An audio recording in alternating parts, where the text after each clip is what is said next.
A ver, si alguien se ha preguntado cómo cree la Iglesia Católica que Dios se comunica con la gente, la respuesta está en un documento clave llamado Dei Verbum. Hoy vamos a meternos de lleno en sus ideas centrales, que la verdad son una joya. Vamos a darle. Y todo arranca con esta preguntota que parece simple pero es enorme. ¿Cómo se comunica Dios con la humanidad? Es una de las dudas más antiguas que existen, y la Dei Verbum nos da una respuesta muy clara. Ok, vámonos por partes. Para entender lo demás, primero hay que tener claro el concepto principal de este documento. ¿Qué es exactamente eso de la revelación divina? Miren, según Dei Verbum, la revelación divina no es como un manual de instrucciones o una lista de datos curiosos. Es algo mucho más personal e íntimo. Es el acto por el que Dios, por puro amor, se da a conocer a sí mismo. La clave no es qué revela, sino quién se revela. Es Dios mismo comunicándose. Y bueno, ¿cómo pasa esto? No es que caiga un mensaje abstracto del cielo. El documento explica que esta revelación se da a través de hechos y palabras que van de la mano. Pensemos, por ejemplo, en los grandes eventos de la Biblia. Los hechos, como el Éxodo, confirman las palabras de Dios, y las palabras explican qué significan esos hechos. Son como dos caras de la misma moneda, inseparables. Y ojo, este proceso de revelación tiene un punto culminante, una cumbre. Según el documento, Jesucristo no es un profeta más en la lista. Él es la revelación en su máxima expresión. En su persona, en lo que dijo e hizo, la comunicación de Dios con nosotros llega a su punto más alto y definitivo. Esto, claro, nos lleva a una pregunta súper lógica. Si la revelación llegó a su clímax hace 2 milenios, ¿cómo es que ese mensaje ha llegado hasta nuestros días? ¿Cómo se aseguró que no se perdiera o se deformara con el paso de los siglos? Pues la respuesta, según el documento, está en dos grandes cauces o canales de transmisión: la Sagrada Escritura y la Sagrada Tradición. La Dei Verbum nos presenta estos dos modos de transmisión, y es clave entender que no son opuestos, sino que se complementan. Por un lado, tenemos la Sagrada Escritura, o sea, la Biblia, la palabra de Dios puesta por escrito. Y por el otro está la Sagrada Tradición, que es esa misma palabra, pero transmitida de viva voz, de generación en generación desde los apóstoles.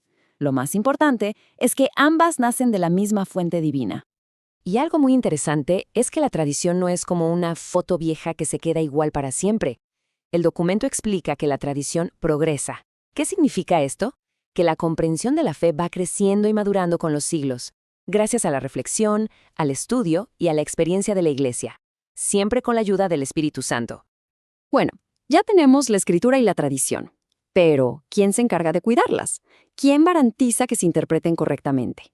Eso nos lleva a un concepto que podríamos llamar el taburete de 3 patas, el depósito sagrado de la fe. A ver, imaginemos ese taburete. La primera pata, como ya vimos, es la Sagrada Escritura, la palabra de Dios escrita. La segunda pata, que no puede existir sin la primera, es la Sagrada Tradición, esa palabra transmitida de forma viva. Y la tercera pata, la que le da estabilidad a todo el conjunto, es el magisterio, o sea, la autoridad de enseñanza de la Iglesia, que son el Papa y los obispos, y cuya tarea es interpretar de manera auténtica la palabra de Dios.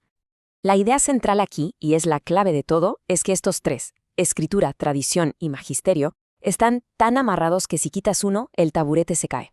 No funcionan por separado. Pero, y esto es importantísimo, el magisterio no está por encima de la palabra de Dios. Su única chamba es servirla, protegerla, explicarla y transmitirla con fidelidad. Ahora sí, vamos a echarle un ojo más de cerca a la Biblia. ¿Qué significa realmente que es un libro inspirado por Dios y cómo hay que leerlo?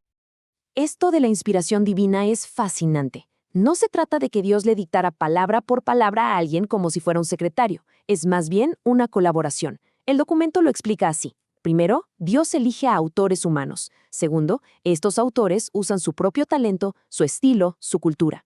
Tercero, Dios actúa en ellos y a través de ellos, y el resultado final es que ellos, como verdaderos autores, escriben todo y solo lo que Dios quería comunicar para nuestra salvación. ¿Y cuál es la consecuencia de todo esto? Pues algo fundamental, que los libros de la Biblia enseñan sin error la verdad que necesitamos para salvarnos. El énfasis del documento está justo ahí, en la verdad salvífica, no necesariamente en detalles científicos o históricos que no afecten ese mensaje central. Muy bien. Y ya para ir cerrando, ¿qué papel juega la Biblia en la vida de la Iglesia y de los creyentes hoy en día? Para que nos demos una idea de la importancia que se le da, el documento usa una comparación increíblemente fuerte. Dice que la Iglesia venera las Sagradas Escrituras al igual que el mismo cuerpo del Señor.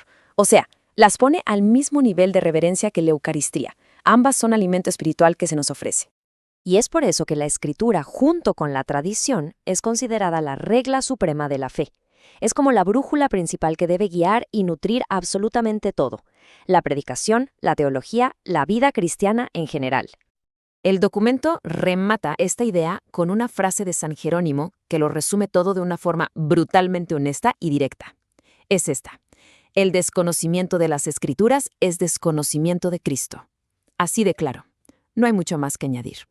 Y así recorrimos este camino de la revelación, que es cómo se transmite, cómo se interpreta. Y esto nos deja con una pregunta final que, en el fondo, es la esencia de Dei Verbum. Si esta palabra de Dios está realmente viva, ¿cómo es posible que un conjunto de textos tan antiguos nos sigan hablando hoy, en un mundo que ha cambiado hasta lo irreconocible?